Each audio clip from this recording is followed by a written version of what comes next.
friends that you seek, by the very manner in which you speak, by the way you employ your leisure time, by the use you make of your dollar and dime. You tell what you are by the things that you wear, by the spirit in which your burdens bear, by the kind of things at which you laugh, by the records that you play on your phonograph. It's a little dated. Yeah. Phonograph is one of those record players that we used to, well, never mind. You tell what you are by the way you walk, by the things of which you delight to talk, by the manner in which you bear defeat, by so simple a thing as how you eat, by the books you choose from a well-filled shelf, by these ways and more you tell on yourself. So there's really no particle of sense in an effort to keep up a false pretense.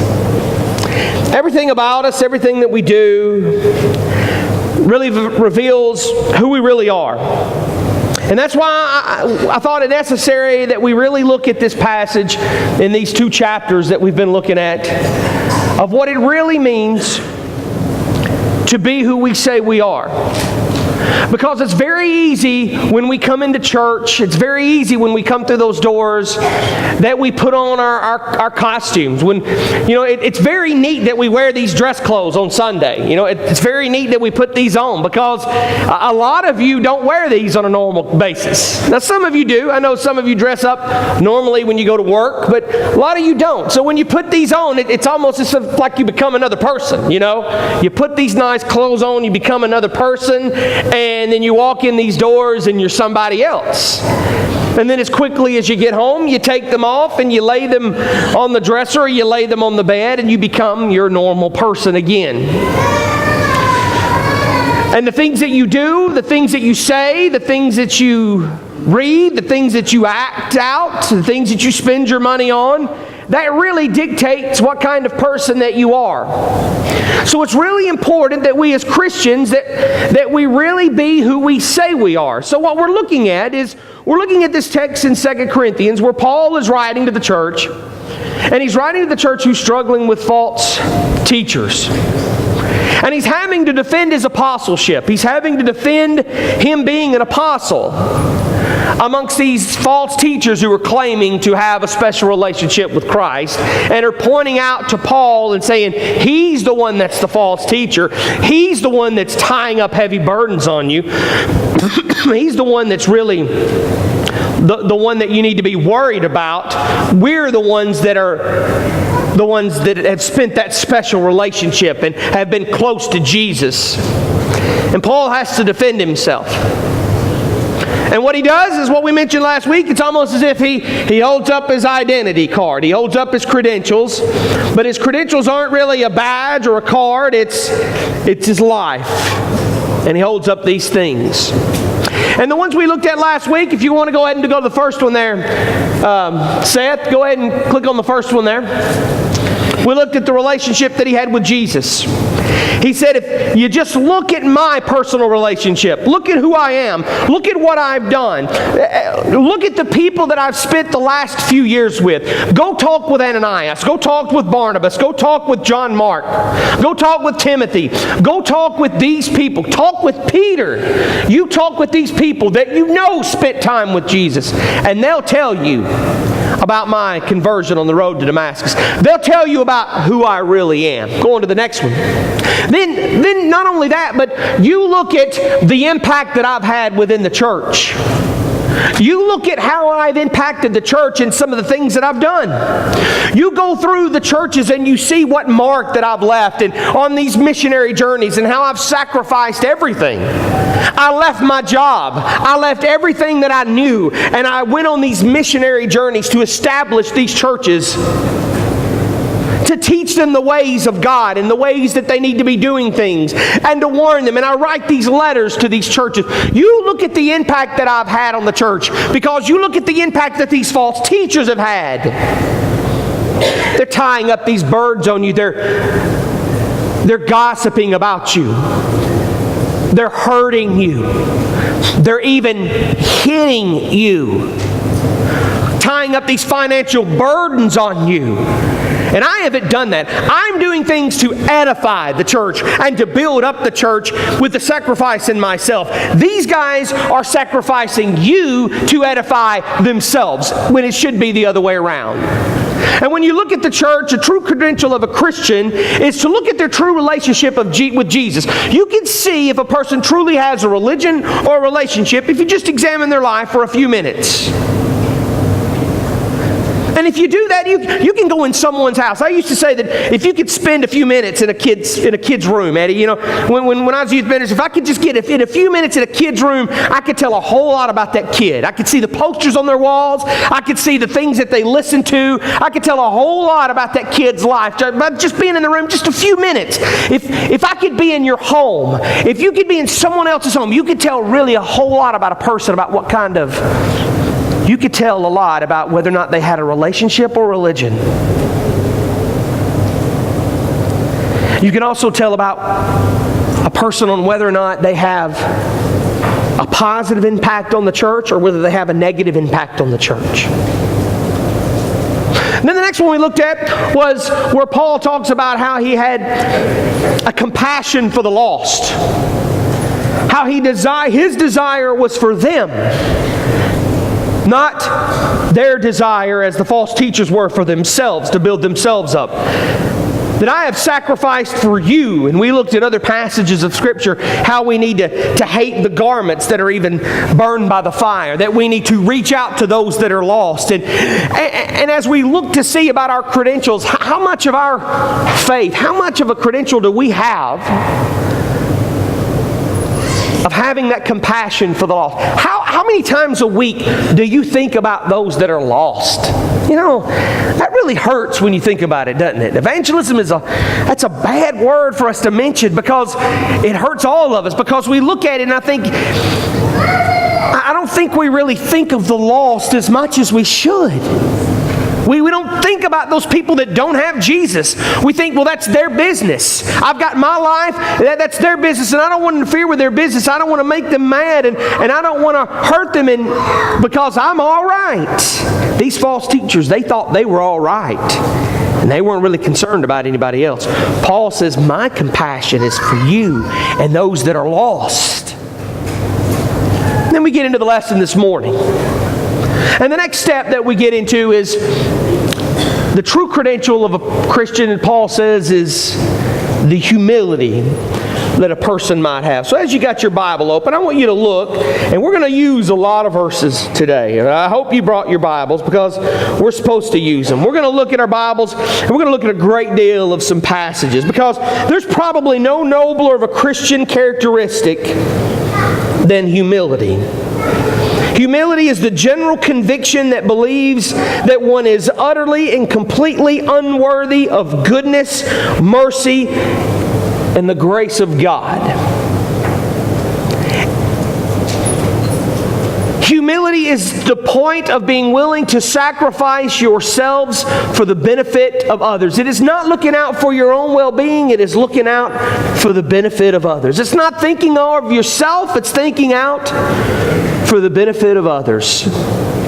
So go on to the next slide, and I want you to look at some of these, and I think you have to click one and just hold it right there. We'll talk about these as we go. Let's look at how the Bible paints a very vivid picture of what it means to be humble. Matthew chapter 5, verse 3. We won't look at all these verses. We'll just cite some of them. But in Matthew chapter 5, verse 3, blessed are the poor in spirit, for theirs is the kingdom of heaven. Humble people recognize that they're spiritually bankrupt, meaning that they can't make it on their own, that they have to be spiritually emptied out of their own to be able to welcome something in. Romans chapter 12, verse 3 that we looked at already this morning when we read the opening passage. Not to think of ourselves more highly than we ought to think. We're not to be arrogant. A humble person is not someone that is arrogant about things. Then when you look at this passage in 1 Corinthians chapter 15, verse 1, Paul says, by the grace of God, I am what I am. How much of a credential could that be? When you hold up that, if you take out your wallet and hold out that badge and say, by the grace of God, I am what I am. It's grace that makes me who I am. A humble person says that I give God all the credit for the good in my life. How many times have you said, this is my money, I earned it, and I'm going to do with it what I want to do with it, or I deserve this because I worked hard for this, when really all the good that you have, you only have it because of the grace of God. Everything you've got that's good, it's been given to you by the grace of God. Humble person, a humble mindset says that. There again, we're painting this portrait of what humility looks like from other passages of the Bible. Looking again. Humble person is we'll go back there. Sorry about that. We need to go back. Sorry. Said, a humble person is unwilling to brag or boast. Look at this passage. Let's read this one in 2 Corinthians chapter 11, verse 30. 2 Corinthians chapter 11, verse 30. Then we're going to go to Galatians chapter 6. Paul says in chapter 11, verse 30, if I must boast, I will boast of the things that show my weakness. Humble people are unwilling to boast or to brag or promote themselves. Paul says if I'm going to boast, I'm going to boast on my weakness. Now hold that thought and look at Galatians. Turn on over to another book and look at Galatians chapter 6, verse 14. And look at what he says here.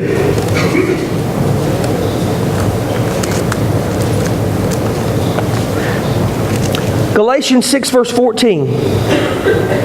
Far be it from me to boast except in the cross of our Lord Jesus Christ, by which the world has been crucified to me and I to the world. So here he says that far be it to me to boast in anything but in the cross by which the world's been crucified to me.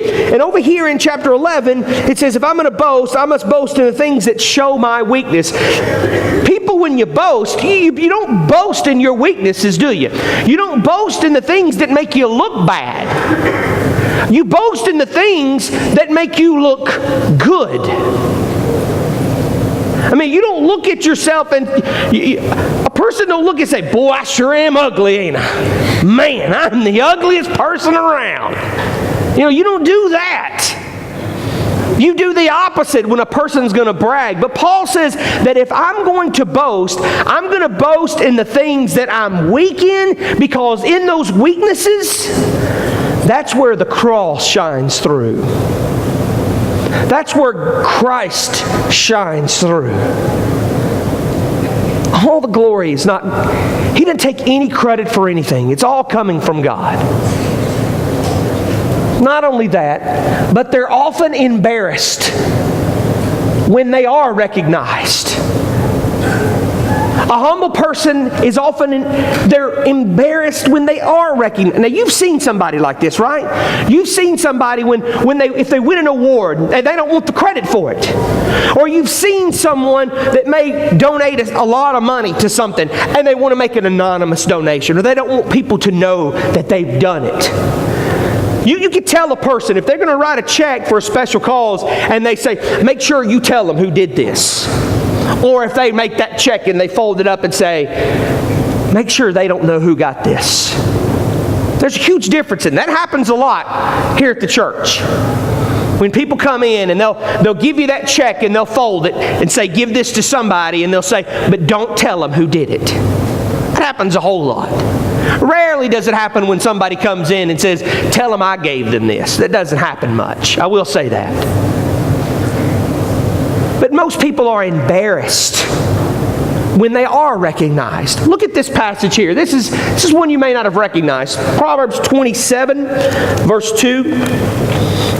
I read my Bible often, and I've read my Bible through, and I know I've read this verse, but when I was studying for this, this hit me in a way it hadn't hit me before.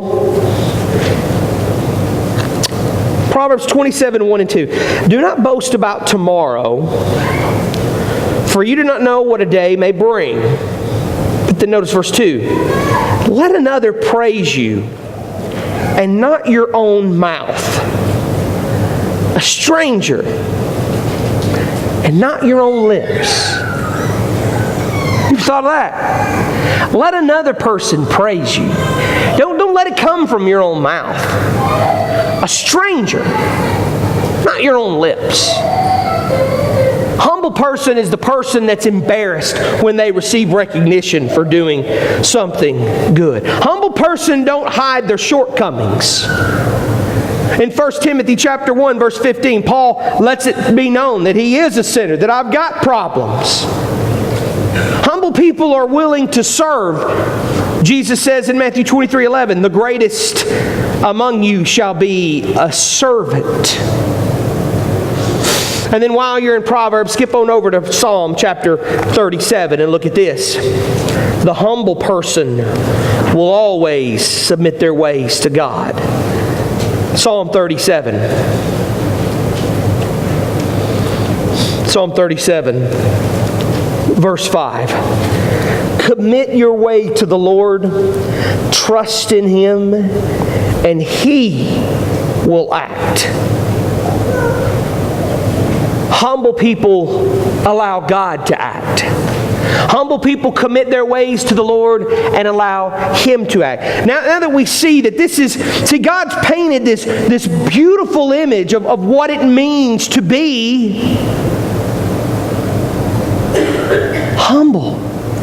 Now the perfect example we have of that is Jesus. You remember in Matthew chapter 11 what He says? Take my yoke upon you and learn of me. You know what a yoke is? You know when they say a yoke of oxen? It means two of oxen. It means you have a yoke. It's a piece of wood that would be used to connect two oxen together. Usually a stronger ox with a weaker ox. And the point would be that the younger ox or the weaker ox would be trained with the stronger ox. That the stronger one would direct him when he was planning or doing whatever and would teach the younger one what to do. Jesus says, I've got the yoke. You come and you let me bear it. You take my yoke and you wear it with me and you let me do the work. You let me handle it. You learn from me. Because my burden's light. Jesus is the ultimate example there of humility that He puts before us. Now Paul, as he comes before us, as he tells us about this, Paul is simply trying to tell us to follow in His footsteps. Go back to 2 Corinthians. Now I know I told you to park there in chapters 10 and 11, but before you do, go to chapter 3 as we start the letter. And in 2 Corinthians chapter 3, look in verse 5 and see what he says. Verses 4 and 5. Such is the confidence that we have through Christ toward God, not that we are sufficient in ourselves to claim anything that's coming from us.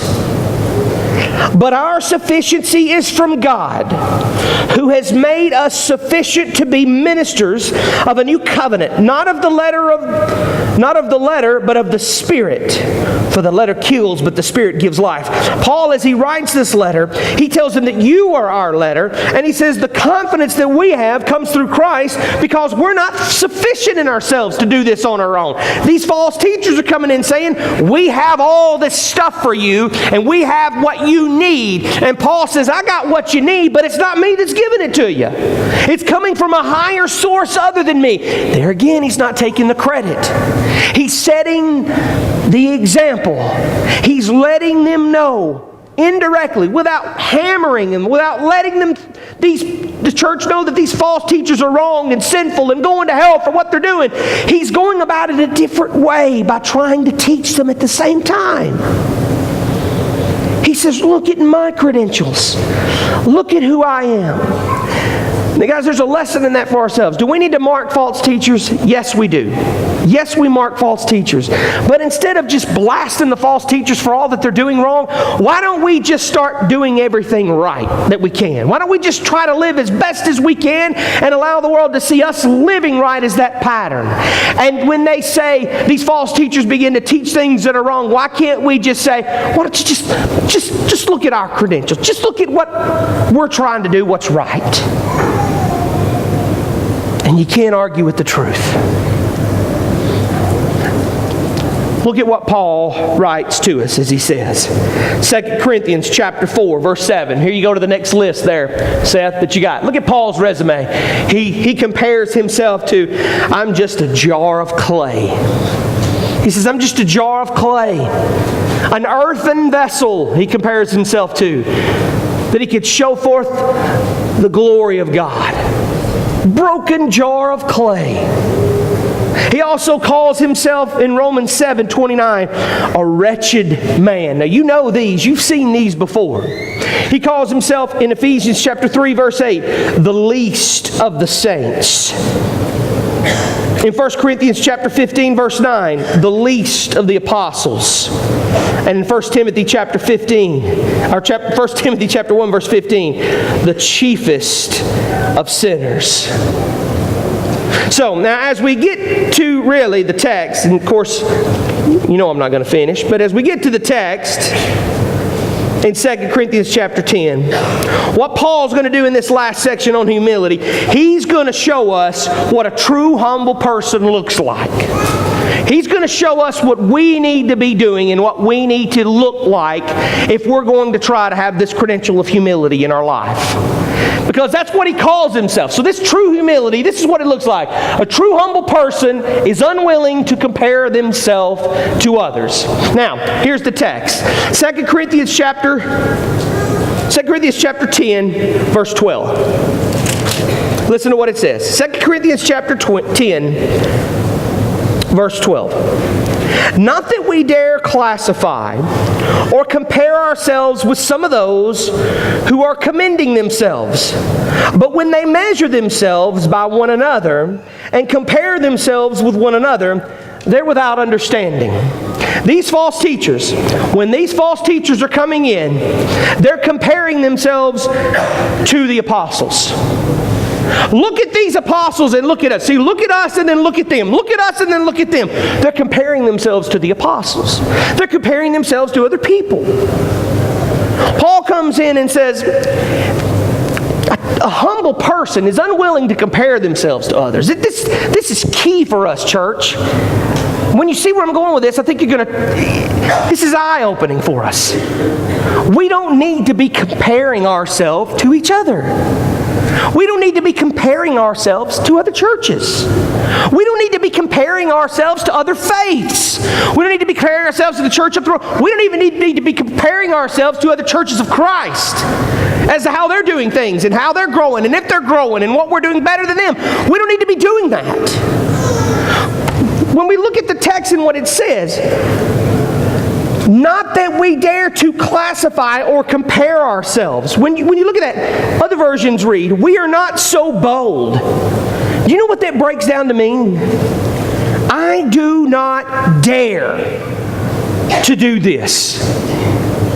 That's what it means. It means I am not going to dare get into this situation of comparing myself with other things like that. Because the point is, he's going to say, if I'm going to compare myself to anything, it's to him. If the comparison is going to be made of anything, if I'm going to hold myself to any standard, it's going to be him. I'm not going to hold myself to you. I'm not going to measure myself up to what you're doing. I'm not going to measure myself to what these false teachers are doing. I'm not going to measure myself up to what the church at Ephesus is doing. I'm not going to measure myself up to what Peter's doing or what John Mark is doing. I'm going to measure myself up to what Jesus did. I'm not going to dare measure myself up to anybody else. Nor should you be. The true humble person is only going to measure himself up to the true standard. The coward way out is to measure yourself up to others. Here's a good example of this. Now, if I mess this up, and I'm liable to. So, Connie Perry, you're a math teacher, you just retired, because this might freak you out. This might mess you up. So just turn around. Tim saw this. He said it was all right and it worked. So just forget this. All right. Here's a math problem. All right. Just stop right there. Just one click. That's all we got. It's a 4th grade math problem that I just made up out of the blue. Okay. From Andrew's paper. Andrew's not here today, so I'm going to pick on him. And the font just made the N backwards. I didn't know that. I wanted to make it chalk. Okay, when you add this up, 15 plus 38 plus 69 plus 45 or minus 40, I'm not going to go through all that. But here's the thing. Carson, Andrew, and Brock are all in the same grade. Oh, and Dylan. He just went, thank you. I didn't know if he was going to be here this morning. So they're all in the same grade. And here they are. They're all going to do something together after church, okay? They're all going to get together after church, and Eddie's got something planned for them. So the teacher comes in and says, I'm going to write this math problem on the board. And this is the math problem. This is your homework. If you do it, you'll get credit for it. You'll get 100. This is the only math problem you got to do for homework. Well, Dylan, Carson, and Brock decide that they're just going to talk about what they're going to do with Eddie after school, because Andrew's going to copy it down off the board. Although they've been all told to copy it down off the board, Andrew's the only one that does it. Andrew copies it off the board. So they all get home, they all get over here to play with Eddie and all the games that they're going to play, and they all get ready to leave. And Dylan says, well, wait a minute. We got to copy the math problem. So they all sit down at the table and they get Andrew's paper and they copy the math problem. They all go home, they all work the math problem. And this is the answer that they get. Just click it once. 7,449. Connie's already got that added up, hasn't she? That's the math problem. 7,449. They took it to the teacher, it was wrong. Everybody else got it right. Dylan, Carson, Brock, Andrew all got it wrong. They brought it home. All the parents, we all worked it. And that's right. That's the right answer. I mean, we worked it, frontwards, backwards, sideways. That's the right answer. We took it to the teacher, and the teacher looked it over and said, no, it's wrong, and this is why it's wrong. One more click. The right answer is 7,440. How are we 2 off? And here's the reason why, one more click, is because instead of the +2, Andrew accidentally copied down the -2. When the boys compared themselves to each other, when they looked at somebody else's question, even though they thought they were doing a good job at looking at somebody else's, they didn't copy it down from the source. Now, I hope you understand this. Tim said everybody would. If you don't, it's his fault. Because it makes perfectly good sense to me. If I spend my life looking at my Christianity and looking at my faith, comparing it to the way you live yours, I'm going to be wrong. Because all I'm doing is comparing my life to a wrong answer. You see, every one of you here in this audience, every one of us here are a wrong answer. We're wrong. We're a faulty product. Isn't that what a product is? An answer? We're a faulty product. We're all sinners. We all come short of the glory of God. And if I pattern myself after a faulty product, what am I going to get? A faulty product every stinking time. I could work that problem over and over again with the way Andrew copied it, and I'm going to get the same answer over and over and over and over and over again, but it's the wrong answer. Because why? It wasn't copied right. So why don't I look to the true nature of where I'm supposed to get the question? Why don't I look at the true question? See, the true humble person will look to the right standard and compare his life to the true standard. Paul says, I don't dare compare my life to you. or to you, or to you. I compare my life to Him. And if it's out of line with Him, I fix it. Because if I compare my life to you, I get it wrong. I don't care how good you are. I think the world of our elders. I think the world of them. I think they're good, godly men. But I don't want to stand in place of them. I don't want to pattern my life after them instead of Jesus at all. Because they're faulty. Don't pattern your life after me. Because I'm faulty. My wife is the greatest person. I'm not going to pattern my life after her because she's faulty. I don't dare do that. And she's not going to do that to me because she knows I'm faulty. The true product, the true answer is Jesus. False teachers were comparing themselves to the apostles. They were looking at each other. Paul says, If you want the true credentials, look at the person that compares themselves to Jesus.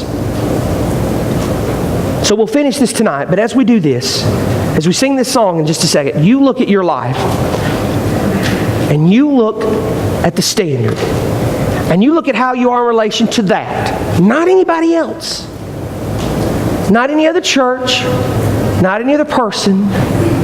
Don't say, well, I'm better than that person, or I'm not as bad as this person. You look at the standard, and if you don't measure up, then you fix it. And you do as best you can.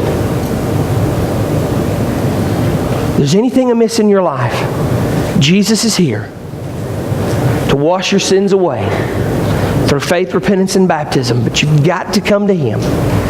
You got to look at the real product to get the real answer as we stand and sing the invitation song.